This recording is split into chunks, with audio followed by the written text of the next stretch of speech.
中国第三只航空母舰福建号经过过成军了后，撞驶过大海，国军今日是头一届公开监控相片。立委提案修正诈欺犯罪危害防治条例，对相关诈骗加害人加重一半刑责。今日通过这委员会初审。屏东雾台到位部落的村民拍拉台死者乌嫌一审无罪，不过地检署认为这涉案人是依然可残忍，不是传统的拍拉文化，宣布要提起上诉。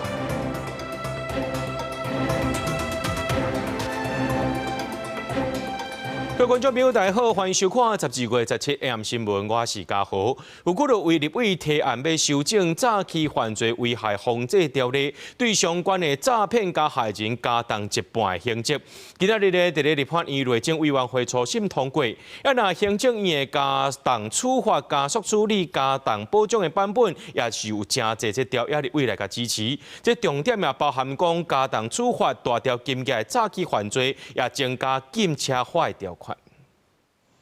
警察来到超商挖quyền ATM， 当年领一个马来西亚查甫人随着紧张假，原来伊就是诈骗的车手。全部拿出来，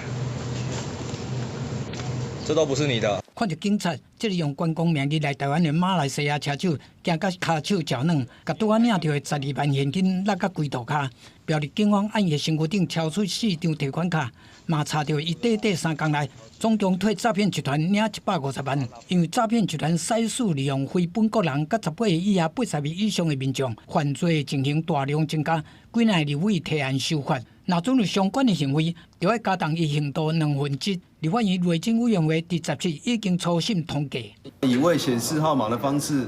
来诈骗被害人，然后他会假冒是户政、地政，各个公务机关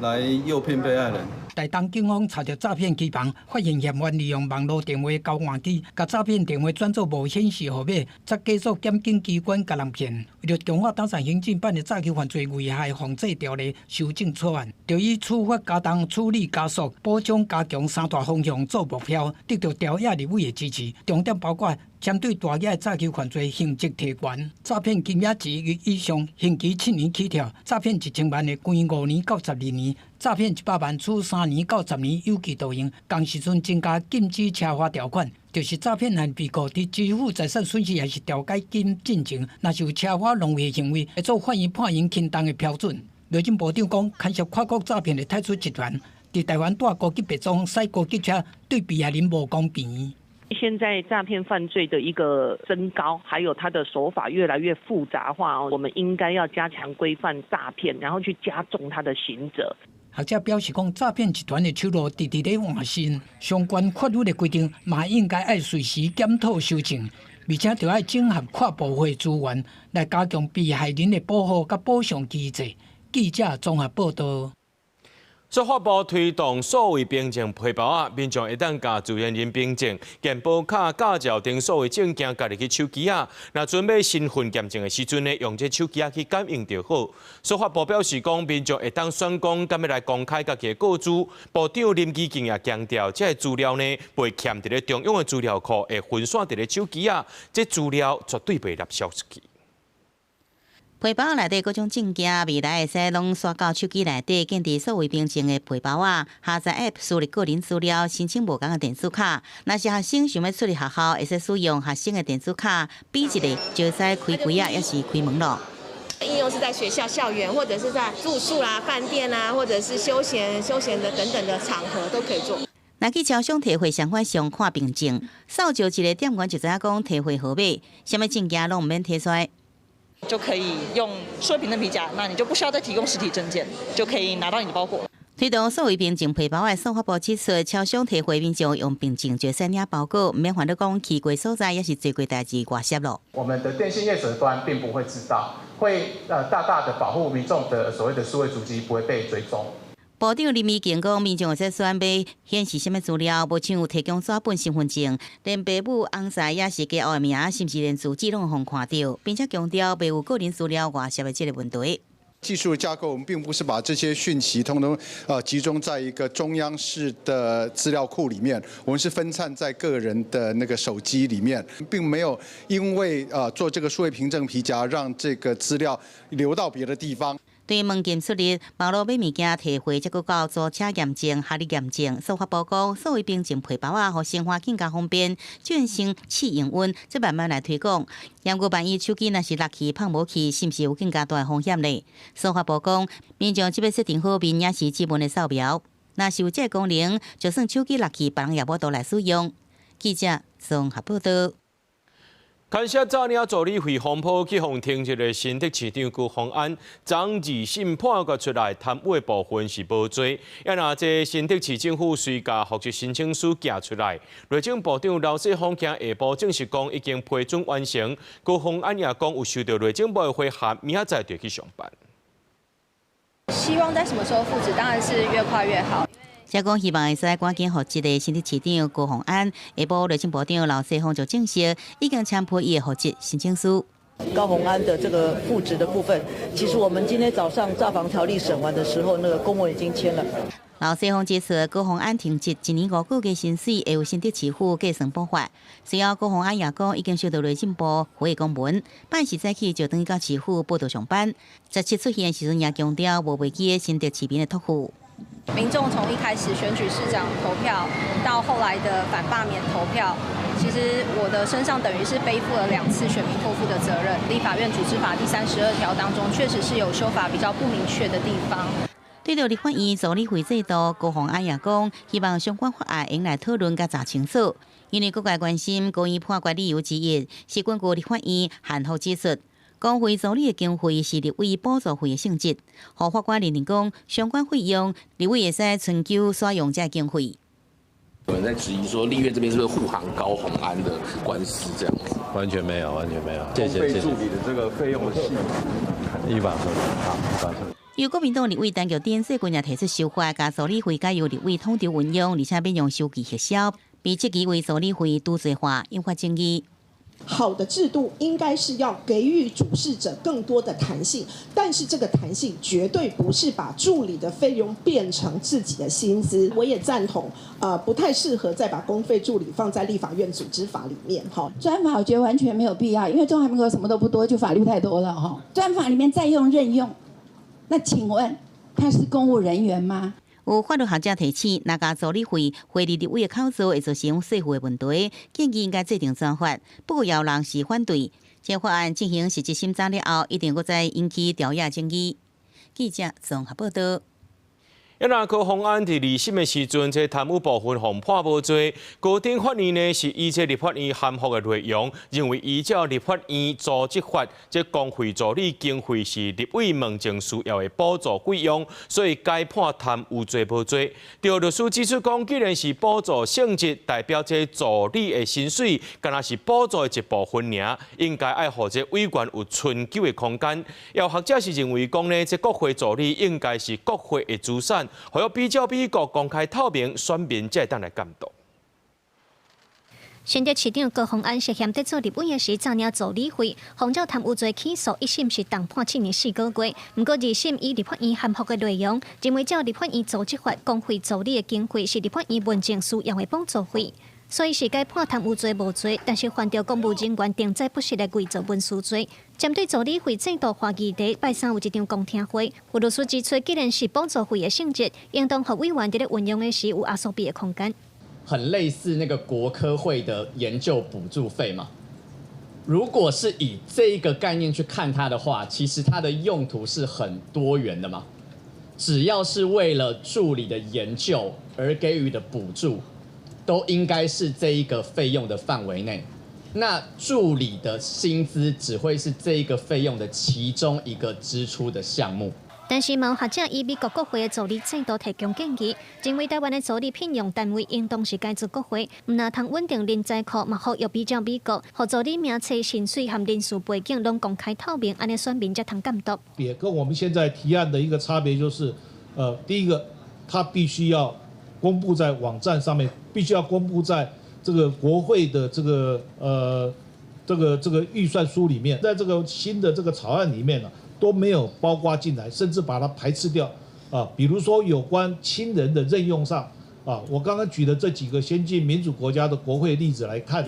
几乎一致的啊都不准用这个亲属或配偶。目前，一寡立法委员和地方议员拢有因为牵涉炸鸟助理费放起诉的案件，17日咧公听会针对立法院提案的助理费拄罪化的手法，也有真侪讨论。不过，律师和学者嘛好友爱徛伫咧保障劳工权益的角度来修法，互立委助理的专业拢通受到尊重。记者卢尚珠、郑俊友台北报道。最近台东成功的鱼面有掠到一杯长杯沙鱼，甲处理的时阵发现讲这腹内有沙鱼卵，而且这卵内面已经有孵出来幼囝露伫咧内面熟。鱼面呢就赶紧甲这卵呢送到东部海洋生物研究中心。不过这研究人员表示讲，存活几率应该是无介悬。那最近呢，有畅水游客发现讲有幼鹅死亡，差不多有4-5尾遐尼大只。相关单位认为讲这是自然死亡的，暂时无被处理。透明的灯笼内面，大目睭的幼长尾鲨一直咧收来收去，但长尾鲨的妈妈鲨已经红台死啊！台东的成功镇有渔民抓到长尾鲨，处理的时阵发现这母鲨的腹肚内面有幼鲨鱼的皮膜，佮已经孵化。虽然当地渔民常常抓到鲨鱼，卖鱼的处理的时阵嘛会对鱼腹肚来提卵，但鲨鱼卵内面有幼鲨鱼是真罕见。在台东市场我所看到的几乎都没有看到。长尾鲨鱼是卵胎生鲨鱼，幼长尾鲨鱼会伫母体大汉才佮离开，目前国内无列入保育，但是卖鱼的卖过心，16日下晡甲伊送去东部海洋生物研究中心，希望会当人工孵化，但是中心推估伊的存活率可能无悬。母体里面它可能不会受到真菌、外界的真菌跟细菌的侵扰，所以它可以比较安全的胚胎的发育。然后再来就是像这种软胎生的鲨鱼类，它的孵化之后，通常会在母体里面再存活一段时间。明显死亡的大型海洋生物，16号畅水的游客发现讲倒伫屏东小琉球旋路海沙堡外口11公尺深的海底。现代海洋生物和海洋海底研究中心对影像来研判，这是长差不多4公尺到4.5公尺的长喙海洋。疑似是日本喙海洋，定畅水伫真深的海底，台湾西部较少看到。因为它已经是死亡，然后又下沉的个体，那我们经过讨论是采用它就是在海里面自然分解的状态。学者和海保署讨论了后，采取可以伫海底自然分解的方式来处理。大型海洋死亡了后，沉入海底，红叫做海洋蜡，是罕见的海底现象。鲸豚它属于哺乳类动物，可能会有人畜共通的疾病风险，所以建议潜水员不要太靠近死亡的个体。海保署表示讲，海洋死亡的原因包括有破病、惊生虫，也是互船只弄到顶多种因素，先互伊伫海底自然分解，后边若浮起来有扩大是需要刷，再过来处理。记者综合报道。来看高雄台北工业区这个塑胶工厂发生火灾，对16中昼烧到今已经超过24点钟，火到今也未完全拍花，消防局继续钻水监控，也因为这空气真歹，今仔日高雄有10外区空气品质拢是感觉色良好的。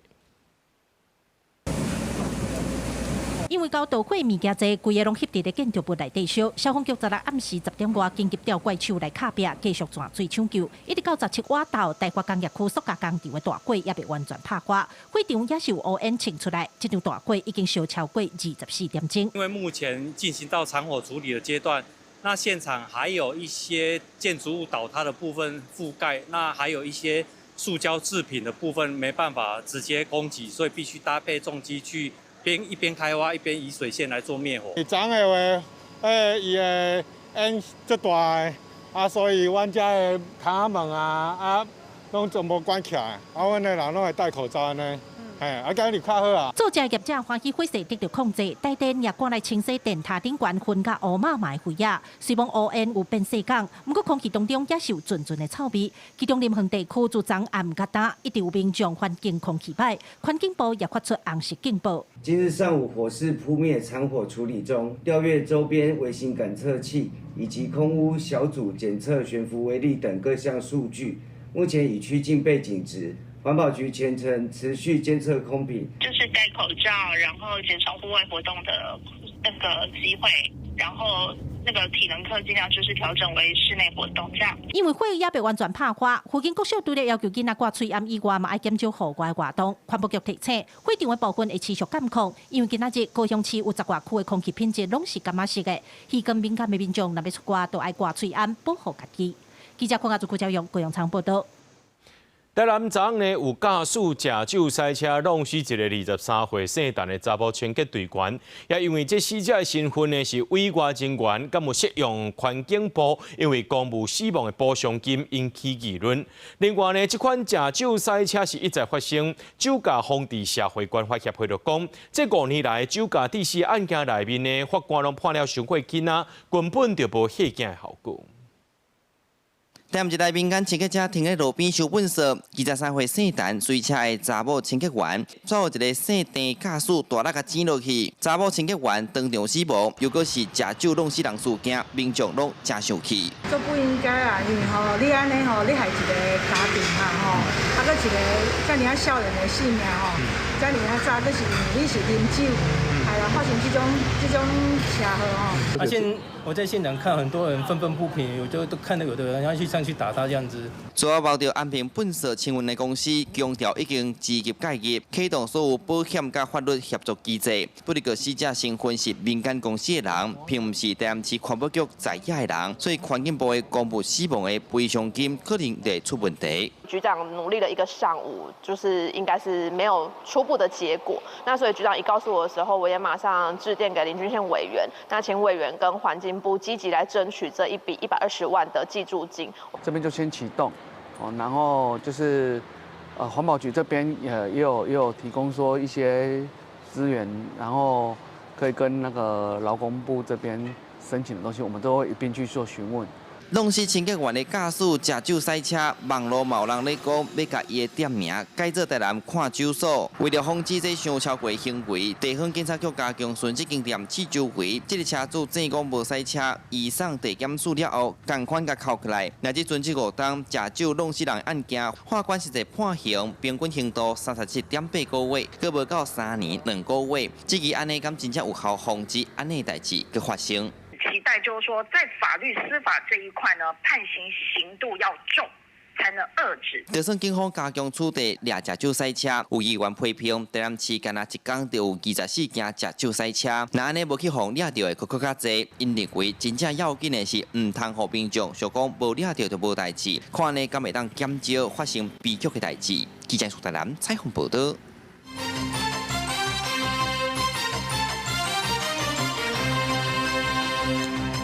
台海局势当然紧张，这中国第3架航空母舰福建号顶个月成军了后，撞驶过台海。国军今日也是头一届公开这监控的相片，针对福建号的飞行甲帮无停舰载机，国防部长郭立雄就表示，目前观察是无军事行动，有可能是这福建号要去上海进行检点的改善。另外呢，这国防部也查到解放军今日发动联合战备警巡，出动歼击轰6K，还有空警500各种战机和无人机23架来扰乱台海。中国第3架航艦福建號伫11月正式成军，是中國頭一屆採用電子彈射的航艦，會當載大約60架艦載機，伫16現身台海。 接續第17中國對台發動聯合戰備警巡，國防部查到中國殲集轟6K 空警500等各型主副戰機甲無人機計共23架次出海，其中14架次飛過中線甲延伸線，進入台灣北部、中部、西南甲東部空域。針對福建號通過台海，國軍全程監控，嘛頭一屆公開監控的空域相片，會當看到福建號的飛行甲板竟然無半架飛行機停佇頂面，引起關心。 那我们发布的照片也显示，上面并没有舰载机。那我们预判它是应该要回到上海的长兴岛，去做它的进一步就做相关的一些缺改。没有任何的军事的举动就是了。目前的观察没有。 中国当日加强侵扰台湾，国安局上新的统计显示，讲今年到12月15为止。 中机了台超过3570架次，比去年的3070架次更较侪摆，创下历年的新高。面对中国霸权威胁，国安局报告分析，美国仍然重视第一岛链的防卫。美国进行必要的前进部署，所以整体的趋势态势大概是出现美盟有点在遏制中国的军事扩张的这样的一个基本的图像。 蔡平安表示，讲今年已经和45国的情报首长甲副首长交换情报，召开要上8摆双边的正式会议。另外，若是中国向出兵攻击，国军会采取去中心化指挥管辖、制评任务。立委关心讲，是毋是代表已经发生战争？您只要回答是或不是，你的去中心化的说辞是这样吗？我们在报告里面已经提到是，当肇事道突然发起攻击，最糟糕的情况会发生这样的状况。郭立雄强调讲，国军所有演练科目拢会纳入去中心化指挥管辖的概念，让部队了解家己的任务，嘛伫咧汉光演习内底做演练。记者综合报道。国防部针对艺人险做兵要甲这标准变好更较严，预告体位区分标准修正草案，敢若 BMI 超过45，或者是身悬无到144公分才会当免做兵。另外，这个修法草案也甲这下性别者、双性者呢，对免疫改造是爱做替代役。不过，人权团体就批评讲，安尼会造成更较侪歧视和霸凌。国内爆发艺人险做兵的风潮，伪造医疗记录，现行的体位判定标准红美讲伤过零。国防部决定大幅提悬免疫的条件，如果体位区分标准修正草案若是修法通过，未来敢 BMI 超过45，还是身悬144公分以下才会当免疫。互外界质疑讲，国军严重欠兵，身悬伤矮嘛爱做兵。国防部长顾立雄17亲上火线来回应。常被议的体位。就是150，然后身高没有限制，150之下是不是要服替代役那个部分？那这是由内政部他们来律定。这摆修法的草案嘛出现争议的内容，亲像下性别者含感性人，各方叫做是双性人。过去是互列伫免疫的体位，但是修法所取消，敢若保留已经变更法律性别的，即当免疫，其他的拢改列替代役。消息一出来，人权团体是表达反对声音，指控修法会出现更较侪霸凌和歧视。像跨性别的登记性别是男性，但是他跟所谓的一般大家认知的男性是不一样的。这些人的状况，如果他到这些需要大通铺，或是需要比如说训练环境需要，就是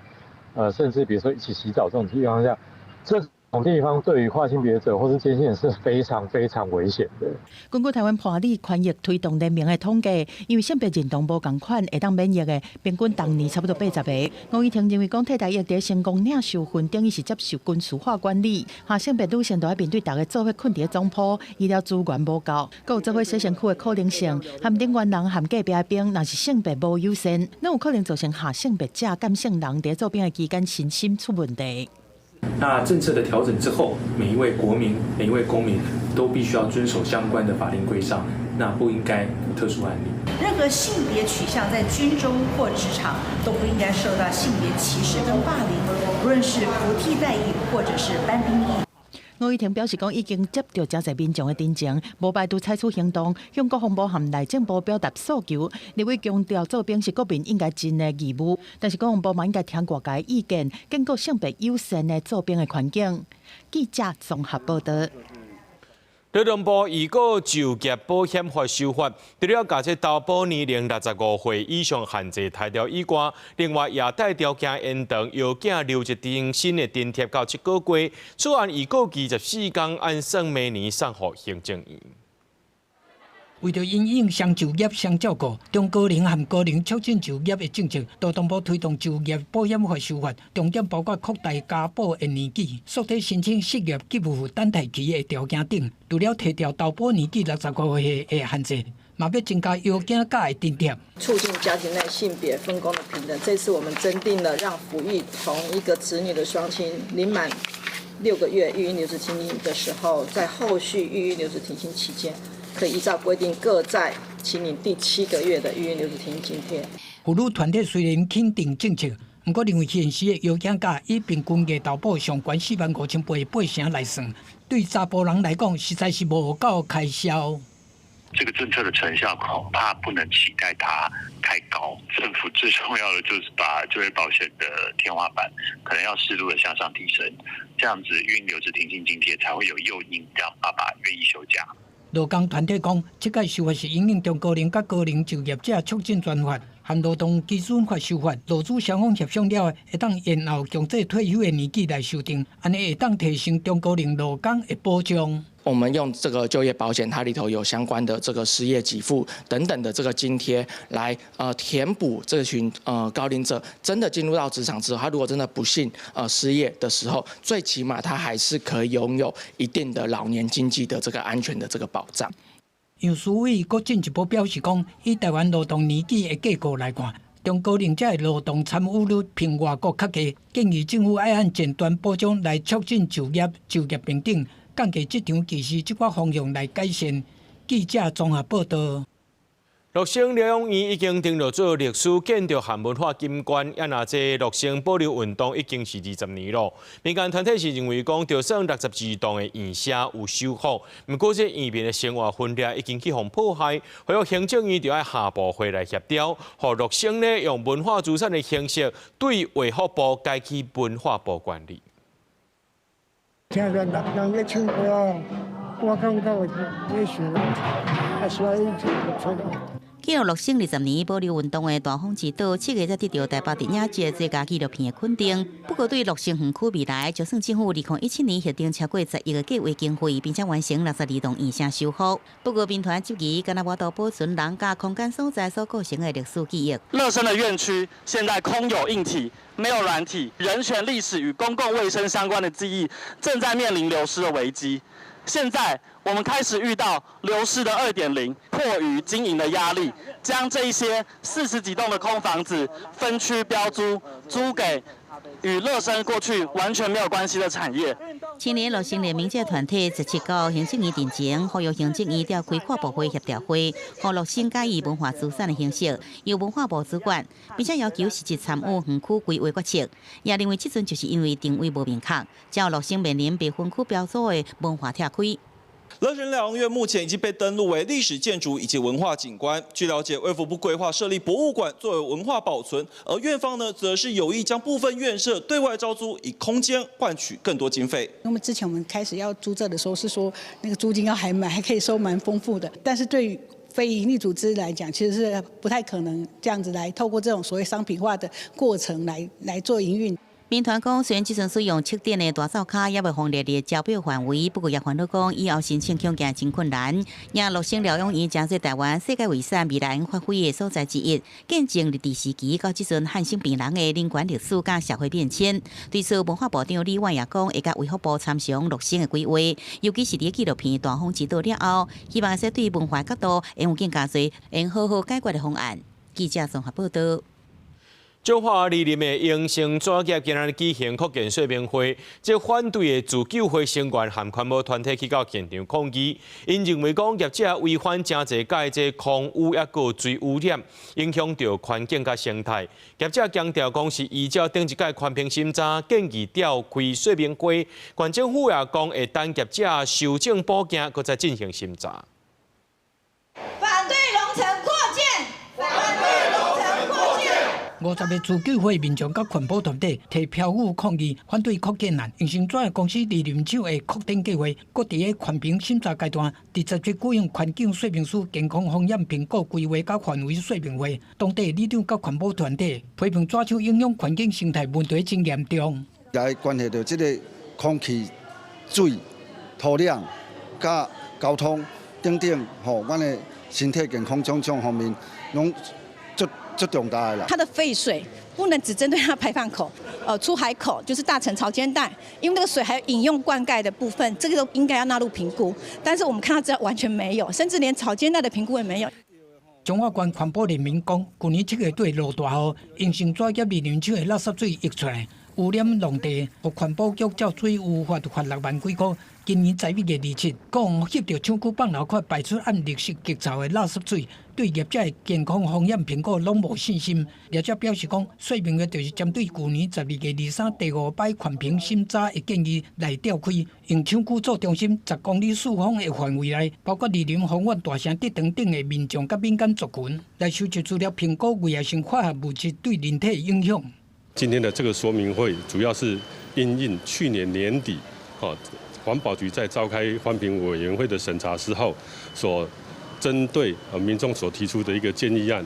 要求本公司做一个健康风险评估的一个说明会。环保局这边没有立场啊，依照上次审查意见修正完之后再送进来审啊。环保局强调讲，县政府无特定的立场，会等业者修正补件了后，专案再搁送环评审查，由专家学者来决定。环保团体认为讲，业者应该嘛爱去其他受影响的乡镇召开说明会，公开所有的资讯，记者综合报道。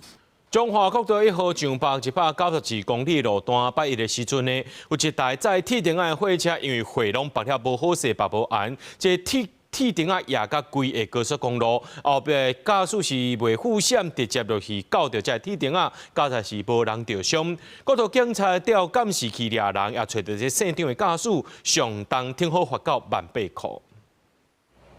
原本好好的车链刷破链，规粒拢是铁钉仔。中华国道1号上北192公里的路段，8日的时有一台货车载铁钉仔，因为白无安，钉仔就安尼落伫高速公路，后壁的驾驶袂护闪，直接搞过去。彰化国一要接国三的匝道的时候，突然前方有一台蓝色的大卡车，它车上就掉落了几箱的铁钉下来。那因为在转弯的地方，一时间看到也来不及。过到那个钉子掉落啊，可能没有注意到吧，应该也来不及闪了啦。换了很多个大货车，两台就换了10个了。轿车好像也3台。高路道附近的车链行表示，8日的时陆续有7台车辆来换链，拢是伫高速公路搞到钉仔破链的。国道警察接到民众报案，顺线抓到肇事驾驶是一位91年厝姓张的查甫人，加载无人受伤。张男驾驶这辆货因混杂未稳妥，自后车头载运铁钉散落在车道上，导致魏男驾驶自半连接车闪避不及，碾过而肇事，无人伤亡。国道警察表示，这站意外目前敢若一位受害驾驶来备案，依照道路交通管理处罚条例，肇事驾驶上当会当罚1,800。国道警察也提醒驾驶，车道若载货应该爱固定好势，若准落地路的，毋若爱食罚单，致使人受伤、死亡，食罪以外，佫会吊扣吊销驾照。记者杨淑晴综合报道。宜兰的凤凰温泉进前互风台带起来，想要到水保署，伫咧做河道封信工程的时阵，煞去挖到这温泉水的源头，变做一个温泉骨仔。毋过人来客去了，也造成环境变甲垃圾。着游客指控村长是用这脚踏车去破坏温泉，双方是闹甲去到警察局。也那村长是解释讲，因为有做工程才会改变水路，这温泉只是暂时消失。野溪温泉内底拢是游客，宜兰真出名的蓬蓬野溪温泉，原底因为风台扫歹去，着日仔水保署做封信工程，拄好挖到温泉，形成一个浸温泉的所在。消息传开，请真侪民众去遐浸温泉，不过嘛出现粪扫甲特殊的问题。我们要做大门的管制，那3层防护，3道防线啊，他们还是怎么进来？照样走进来。水保署为12月开始做封信工程，不过为伊时间的变道，甲往回野溪温泉的变道共一条，袂少民众全赛车走入去，影响工程车出入。有的车还阁停伫工区的料场，互工程的进度去牵着。17去蓬蓬温泉，发现原底温泉的窟窿已经消失，变作是溪道。有游客伫网络顶指控讲是村长用怪手施工改变溪道，双方还阁去会面，闹去甲警察局。那边比较低，我们水一改。它那个水就自然在那边，自然的，我们没有刻意去挖。村长解释讲，怪手不是伊操作的，是水保署暗时施工，因为工期受到游客车辆的影响真大，改变溪道是为着工程的需要，可能因为讲话口气较歹，游客惊到才会报案，伊愿意接受公平。野溪的部分，以目前的状况，它现在有大型的工程，那我们还是建议还是不要再去了。官府讲，野溪温泉现场目前有咧施工，无建议民众搁去。游客若坚持要去，伫当地嘻嘻哈哈影响特殊甲住户的生活，会先看到，可能若唔听，会做必要的处理。记者综合报道。根据交通部的报告，2015年国际邮轮旅客有114.44万人次，超过疫情进前的高峰105.5万人次。不过呢，正接发生纠纷，由邮轮公司推出行程了后，却临时改变，害消费者的权益受到损害。立委就质疑讲，这法令对不着市场，就要赶紧公告相关的定型化契约。疫情了后，游览船观光增加业。根据交通部的统计，2025年国际邮轮估计实际挖港的有567架次，旅客有114.4400人次，伫要超过2019年105.5万人，疫情进前的高峰。人数成长8%，创下6年来新高。17日法院交通委员会针对邮轮员工甲哪些公路办理的情形来检讨，有立委提出最近例行邮轮探索称号，以高雄港为母港，推出驶去菲律宾甲越南的行程。结果11月中头一届启航了后，就随宣告取消明年1月份几下的航程，换转去日本奥克纳瓦，致使消费者的权益受损。交通部应该赶紧公告相关定型化的契约。邮轮业者他们要片面更改行程之前，他们就知道他们的成本在哪里。这些方案呢，必须要预先告知消费者，也应该要有一定的保障。所以在今年度，行政院消保会有要求我们交通部到消保处来报告。交通部指出，观光署甲航港局拢有拟定定型化契约，目前还阁伫法制作业当中。针对邮轮准票交易定型化契约，已经送去消费者保护处，按照3个月内会对外公告。另外，在地立委嘛强调高雄港有海港甲机场的优势，应该加强推动 Fly Cruise 飞航邮轮旅游的形式。如果是 Fly Cruise 的话，我们还甚至全船的旅客在减免，每个旅客在减少这个服务费100元。我们也发现德国市场的 Fly Cruise 是有成长的趋势。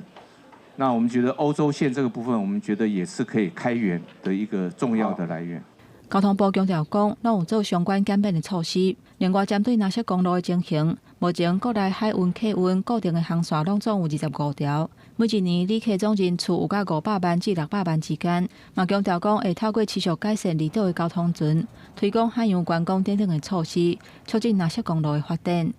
记者综合报道。2026年亚洲冬季运动会明年要在高雄举办，顶一届伫台湾举办的是2022年伫台北，因为疫情呢，这比赛规模受到限制。明年伫高雄除了有14项运动项目，也有文化展演甲学术论坛。主办单位强调讲，参赛者无限定是谁，只要认同性别平权，拢会当来报名参加。3、2、1，启动！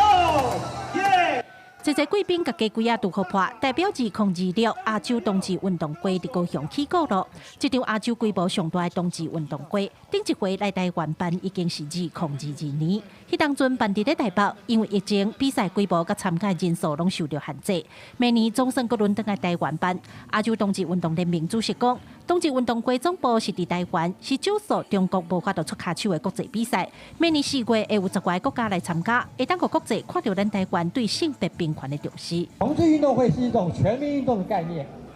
只要你不反对同志，不反对 LGBT， 你都可以报名参加，不一定要是同志才能参加。每年的彩虹日，高雄也都会在点灯。那我想，这个是高雄作为一个追求民主自由，长期以来高雄的使命。那追求人权也是高雄的底蕴。所以，对于同志运动，我们绝对欢迎。这摆运动会刷登来高雄办，主办单位用心计较，除了选用粉红甲粉蓝来做代表色以外，包括排球、篮球、倒球等等，比赛项目也增加到14项。另外，还有变装红球的比赛。台湾冬季运动发展协会表示，除了比赛甲性别平权的文化展演以外，还有相关的学术论坛。我们会邀请至少10个国家以上的学者与专家来探讨粉红经济跟性别平权。这场运动会明年4月底要伫高雄展开。主席表示，顶届伫台北办，敢若3000多人，就创造更加激的经济效益。这届无疫情的限制，相信会当伫高雄创造更加侪粉红经济。记者郭家族、柯兆阳、高雄场报道。即马 AI 会晓做影片，会当创造人声和音乐，是真是假是真好判断。台湾网络资讯中心今日发布年度网络报告，显示要到60%认为家己有查证假资讯的能力，却只有1%的人会去查证。学者指出讲，这就是正做假资讯渗透的空棒，还政府呢，就要有法律规范，也要加强民众对 AI 的辨识能力。AI 影像真侪，像美国总统川普、前台积电董事长张忠谋和前台北市长霍龙斌等等，拢捌互提去黑白头。不过 AI 愈来愈有路，像外国网站这个人无存在内底，这相片拢是 AI 做的，假人说真好辨识。台湾网络资讯中心做的年度网络报告，并对网络的资讯有要60%认为家己有查证能力，说敢若1%有定在查证。新闻的来源，这个发现了这个数位媒体事实上在这几年快速成长，大家可以看到这个红色线，对不对？这个2022年的时候是52.49，今年可能有什么选举大罢免选，它还是一样，这个扩大到59.25。网络报告嘛显示，台湾 AI 的使用率有43.19%。有学者指出，其实多数人敢若用 AI 来翻译做简单的图，建议政府要加强成人教育，深化对 AI 的理解和使用。另外，面对 AI 要有法律规范和提升素养教育的议题，拢有8成的支持度。有学者呼吁政府应当公开表示 AI 资讯提醒和加强 AI 的辨识。假讯息或是诈骗的状况，我觉得台湾似乎在回应上来讲不够。好，那不够的核心的原因，我觉得和 AI 素养的整体上，从基础教育到成人教育上遇到的问题是非常大的。其实国外有一些研究，他们显示说，其实如果我们拿很多真的是人做的资讯跟 AI 做的资讯，事实上民众真正可以正确辨识的比例大概只有61.3%。政府要做一些相关的政策来让业界能够揭露它到底哪些部分的图像或者是资讯是用 AI 生成的。根据这届的网络报告，学者提醒讲 ，AI 虽然是真好的辅助工具，不过面对 AI 的使用、危害影响和数位管理，政府应对的脚步唔能爱赶紧，政策嘛就要有更较较正的规划。记者卢尚珠、郑俊尧台北报道。咱来看国际新闻，讲到这乌克兰的国家安全局之前有公开一段影片，讲因甲这罗西亚海军基地新罗斯斯克一只畅水蓝弹雕，不过对卫星相片来看，却是码头有一角的红毛头叫互崩掉尔，这唔是畅水蓝本身。乌克兰国安局 SBU 公布的画面显示，地底下无人在乎，弄到爆漂了后，引发真大爆炸，水拢喷起来。乌克兰方面讲，这是以名叫做海上宝贝的无人在乎所进行的攻击，成功炸掉画面内底这个罗西亚的舰舰。事发地点为伫克里米亚半岛东方的新罗斯斯克，主要是重要的海运中心，也是罗西亚黑海舰队的基地之一。驻扎舰艇包含水面舰舰、加军那只改良型基陆级舰舰。用对水下发射双翼飞弹。罗西亚甲乌克兰开战以来，黑海舰队的舰舰侪摆执行这类任务，可能是乌克兰基础设施。尽管乌克兰方面讲炸掉一只舰舰，不过对 SBU 画面能看到，岛边的这个舰舰原是真平稳浮伫水面。也对上新的卫星相片会使发现讲 ，L 型码头这西湾的所在，阿门头结构受损严重，也那边啊这个舰舰看起来是拢无什么损伤。Попытка противника провести диверсию при помощи подводного безэкипажного аппарата не достигла своих целей. Ни один корабль или подводная лодка Черноморского флота, дислоцированные в бухте российской военно-морской базы, а также их экипажи в результате диверсии не получили повреждений и несут службу в штатном режиме. 就伫罗西亚甲乌克兰双方伫陆海空各个所在激烈交战的同时，包含欧盟会员的34个欧洲国家甲乌克兰伫荷兰海牙召开会议，决定设立国际救伤委员会，要求这个罗西亚要对乌克兰做出真正的赔偿。公视新闻，齐嘉玲编译。澳洲上届重要的人权奖项沙卡洛夫奖，则在伫澳洲议会举行颁奖典礼。今年是白罗斯和乔治亚的记者得奖，因两个人拢因为这报道内面批评因的政府，所以掠去关，无法亲身来领奖。51岁被罗西亚记者普佐布特为波兰较影响力的媒体选举部工作，和当局用危害国家安全罪名判8年徒刑，目前伫监狱内底服刑。50岁超级记者阿马格洛贝里是两间独立媒体创办人。今年8月，伊因为伫反政府示威活动，甚至警察局长的脆皮，被判处2年监禁。不过人权组织指背后真正原因是限制新闻自由。澳洲议会议长梅特索拉则将其控制5年。萨卡洛夫奖颁予阿马格洛别利甲普佐布特表扬行为捍卫言论自由，甲为超者甲被罗西亚民主勇敢奋斗。佮强调澳洲议会甲两人协作会，呼吁两国政府马上放人，因为面对权力讲出真相，不应该是一种罪，因为两人拢无法度出席分别由查某囝甲同事带领。I hope he somehow knows he is not forgotten. You show that even when a person is taken away, their principles cannot be taken away. And even when someone is silenced, their voice continues to speak through others. 国际另外一个人权党数2023年诺贝尔和平奖得主，伊朗有名人权运动领袖甲记者穆罕默迪，12参加当地已经过身人权律师阿里科迪的情人追悼会，互当局用煽动群众扰乱秩序做理由逮捕。穆罕默迪的先生在律师的陪伴之下，在法国巴黎开记者会向外界求助，指出伊避难期间被拍。不过当局拒绝予第三方检验穆罕默迪的详细，加上即马对穆罕默迪的下落甲健康状况，啥物拢唔知影。公司新闻王慧文报道。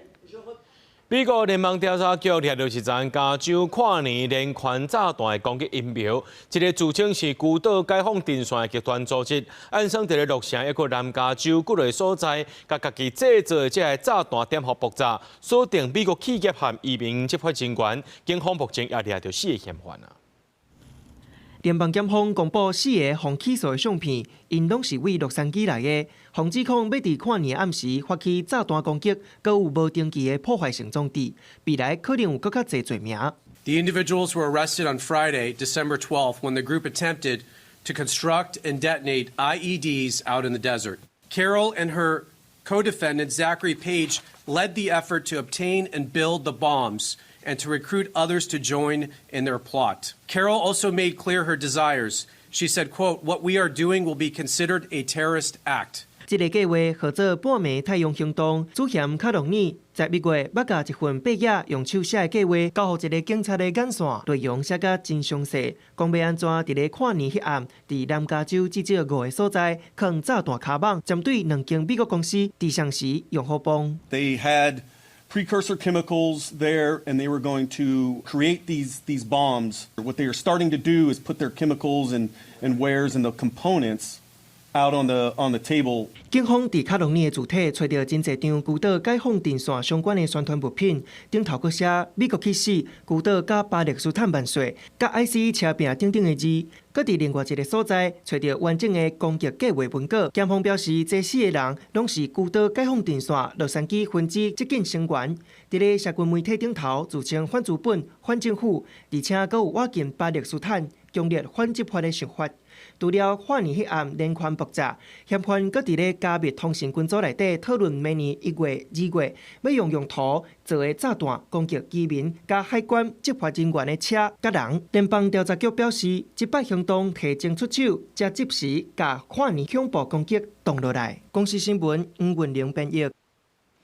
日本有一个32岁女性的上班族，今年10月宣布和家己号名的 ChatGPT 角色克罗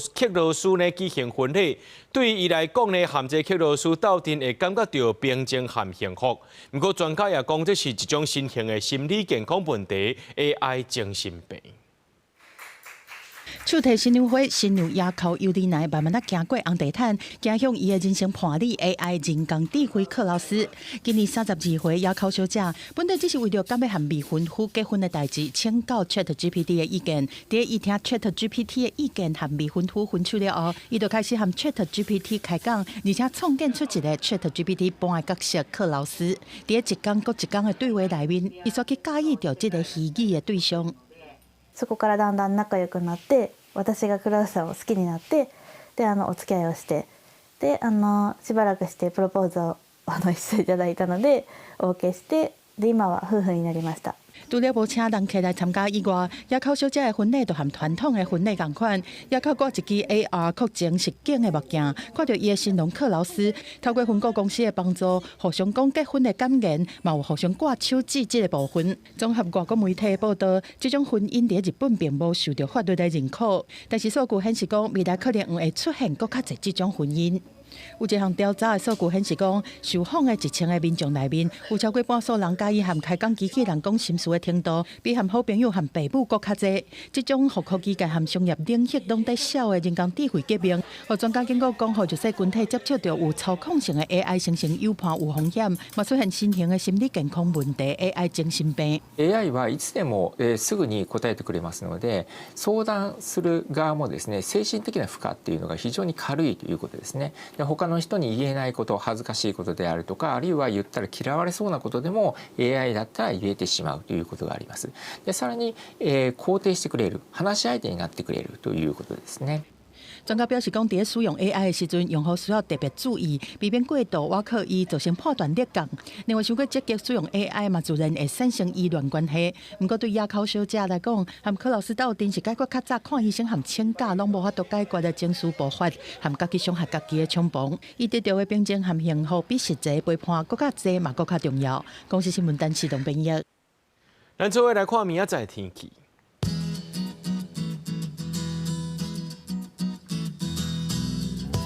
基隆台北桃园新竹对18度到23度，苗栗台中彰化南投云林对15度到27度，嘉义台南高雄屏东对15度到27度，宜兰花莲台东对18度到26度。平湖金门马祖对14度到22度。新闻最后，感谢各位观众朋友收看今日AM新闻，我是嘉豪，明仔暗时7点咱再相会。